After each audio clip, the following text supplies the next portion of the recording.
Hello friends, मेरे YouTube channel English वे में आप सभी का स्वागत है। तो आज की स्टोरी का टाइटल है the deer and the mouse. Deer का मतलब हो गया हिरन और माउस यानी चूहा। तो हिरन और चूहा और द आर्टिकल है जिससे पता चलता है कि सारे डियर और माउस की बात नहीं हो रही है, एक खास डियर की बात हो रही है और चूहे की बात हो रही है जो इस स्टोरी में मेंशन किया गया है। तो चलिए देखते हैं story. Once a mouse and a deer decided to travel together. Once का मतलब हो गया एक बार, अ माउस एक चूहा और अ डियर एक हिरन डिसाइडेड यानी कि तय किए, टू ट्रैवल यानी कि यात्रा करने के लिए, टुगेदर यानी एक साथ। तो जब हम इसे इंट्रोड्यूस कर रहे हैं तो एक के साथ कर रहे हैं, यहाँ पर डियर के साथ भी माउस के साथ भी, और इसके बाद कहीं पर भी जब आपको माउस और डियर दिखेगा तो द के साथ। After a long travel, after यानी के बाद, अ लॉन्ग ट्रैवल एक लंबी यात्रा के बाद, द माउस वाज टायर्ड जो चूहा था। तो आफ्टर अ लॉन्ग ट्रैवल यानी कि एक लंबी यात्रा के बाद द माउस वाज टायर्ड यानी जो चूहा था वो थक गया था। सो इसीलिए दे रेस्टेड अंडर अ ट्री, इसीलिए दे रेस्टेड यानी कि वे आराम करने लगे। दे प्रोनाउन यूज किया गया है क्योंकि एक से ज़्यादा है, एक माउस है और एक डियर है। वे दोनों क्या करने लगे? रेस्टेड यानी आराम करने लगे। अंडर अ ट्री एक पेड़ के नीचे। तो अंडर यहाँ प्रीपोजिशन हो गया, तो यहाँ से यहाँ तक ये प्रीपोजिशनल फ्रेज हो गया।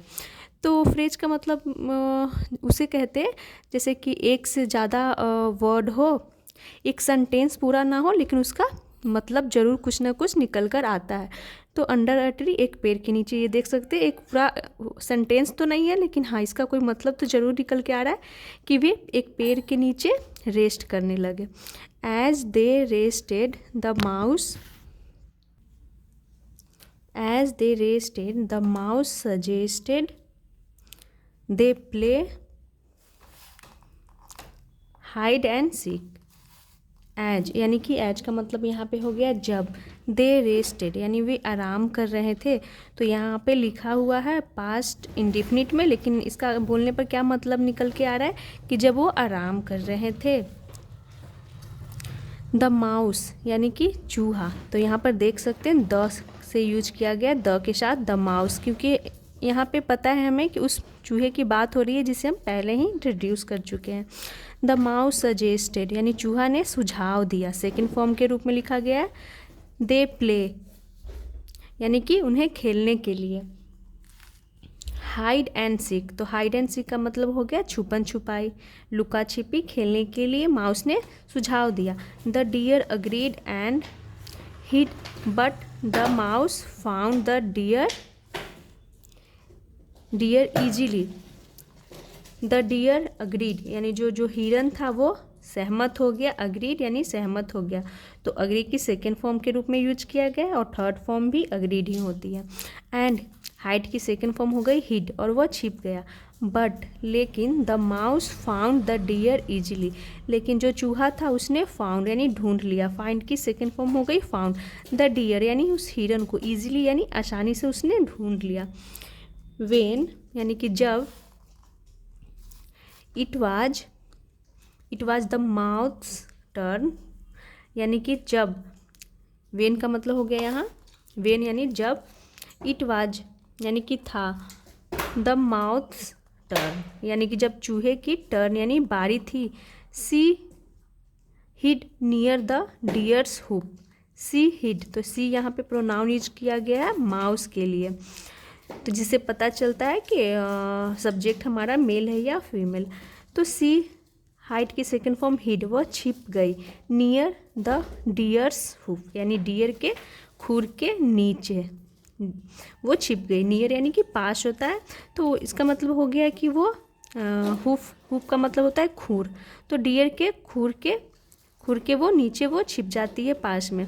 The deer was tired of looking for her, the deer was tired, जो डियर था वो टायर्ड हो गया था, थक गया था, of looking for her तो लुक फॉर का मतलब होता है कुछ तलाश करना, ढूंढना, और यहाँ पे ऑफ के बाद ये लुकिंग, ये जेरंड हो गया। ऑफ लुकिंग फॉर हर यानी माउस के लिए हर यूज किया गया कि वो चूहे को ढूंढ करके वो क्या हो गया, टायर्ड हो गया। कौन, तो डियर, यानी थक गया। सो इसीलिए ही बेगन निबलिंग एट द ग्रास, इसीलिए ही बेगन, तो बिगेन की सेकेंड फॉर्म बेगन हो गई, और बेगन के बगल में ये आईएनजी देख रहे हैं, निबलिंग वर्ब के में आईएनजी, तो ये जेरंड हो गया। तो बिगन अपने बगल में इन्फिनिटिव भी लेता है, टू के साथ देखते होंगे कहीं कहीं, और कहीं कहीं ये जेरंड भी लेता है। तो बेगन अपने बगल में दोनों ले सकता है। एट द ग्रास यानी कि घास को, under his feet while waiting for the mouse, तो वो क्या करने लगा, उसे ढूंढते ढूंढते वो थक गया डियर, उसके बाद वो निबलिंग का मतलब हो गया वो कुतरने लगा। एट द ग्रास यानी घास को वो खाने लगा। अंडर हिज फीट यानी अपने पैर के नीचे। While waiting for the mouse, while waiting यानी इसका मतलब हो गया कि इंतज़ार करने के दौरान, फॉर द माउस यानी चूहे का इंतज़ार करते हुए वो क्या कर गया, अपने पैर के नीचे को घास को वो खाने लगा। तो वो इंतज़ार करते हुए वो अपने पैर के नीचे खुर के पास के घास को वो खाने लगा। तो वाइल का मतलब यहाँ हो गया इंतज़ार करते हुए, बट लेकिन, unknown to him he accidentally swallowed the mouse with the grass, लेकिन अननोन टू हिम, अननोन का मतलब यहाँ पे हो गया अनजान, या फिर बोल सकते हैं जानकारी नहीं होना। तो बट अननोन टू हिम यानी उससे अनजान होकर के, अनजान ही एक्सीडेंटली, वह एक्सीडेंटली का मतलब हो गया गलती से, स्वैलोड यानी निगल गया, सेकेंड फॉर्म के रूप में यूज किया गया है, निगल गया। द माउस यानी चूहे को, विथ द ग्रास यानी कि घास के साथ, तो वो घास खा रहा था, तो जो माउस था उसके खुर के पास छिपा हुआ था, तो गलती से डियर ने चूहे को भी निगल गया। आफ्टर ईटिंग यानी कि खाने के बाद, ही lay down to rest, he lay down यानी वो लेट गया, ले डाउन यानी लेट गया, टू रेस्ट यानी आराम करने के लिए।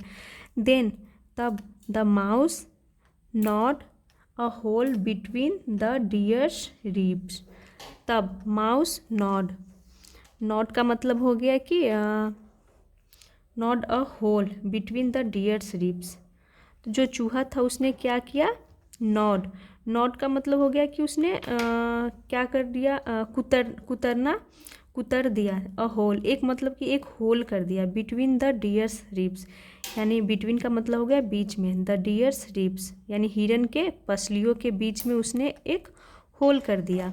तो नॉट का मतलब होता है कुतरना। एंड स्लिप्ड आउट, और वो स्लिप्ड आउट का मतलब हो गया कि बाहर निकल गया। सी रियलाइज्ड उसे एहसास हुआ कि the deer would provide enough food for her family, तो उसे क्या एहसास हुआ कि द डियर यानी जो हिरन था, वुड प्रोवाइड यानी प्रदान करेगा, विल की पास्ट यहाँ पे वुड हो गई, क्योंकि ये सेंटेंस रियलाइज देख सकते हैं पास्ट में है, तो पास्ट में विल हमारा वुड बन जाता है। प्रोवाइड यानी प्रदान करेगा। इनफ फूड यानी पर्याप्त भोजन, फॉर हर फैमिली यानी उसके परिवार के लिए, तो उसे लगता है कि ये जो डियर है उसके परिवार के लिए पर्याप्त होगा भोजन। She tried and tried but could not skin the deer, she tried उसने कोशिश की, एंड ट्राइड यानी कि उसने बार बार कोशिश की, बट कुड नॉट स्किन लेकिन वो, स्किन का मतलब यहाँ पे हो गया खाल उतारना, तो लेकिन कुड नॉट स्किन यानी कि वो खाल नहीं उतार सकी, तो स्किन का मतलब खाल उतारने के लिए यहाँ पे किया गया। The deer as his hide was thick and furry, as, तो एज का मतलब यहाँ पे हो गया क्योंकि, हिज हाइड यानी जो उसका हाइड था, तो हाइड का मतलब हो गया खाल या फिर चमड़ा बोल सकते हैं, स्किन, वाज थिक यानी मोटी थी, एंड फरी थी, तो फरी का मतलब हो गया रोएदार थी। देन तब she sought the help of a seagull and a raven, तब सी शॉट, तो यहाँ पे सिक की सेकेंड फॉर्म शॉट का यूज किया गया है, जिसका मतलब हो गया कि उसने सी शॉट उसने, तो सिक मतलब होता है ढूंढना भी या फिर मदद मांगना भी होता है। तो शी सॉट, उसने मदद मांगी, द हेल्प यानी कि मदद, ऑफ अ सीगुल, किससे, तो सीगुल का। सीगुल का मतलब होता है एक कौवा ही होता है।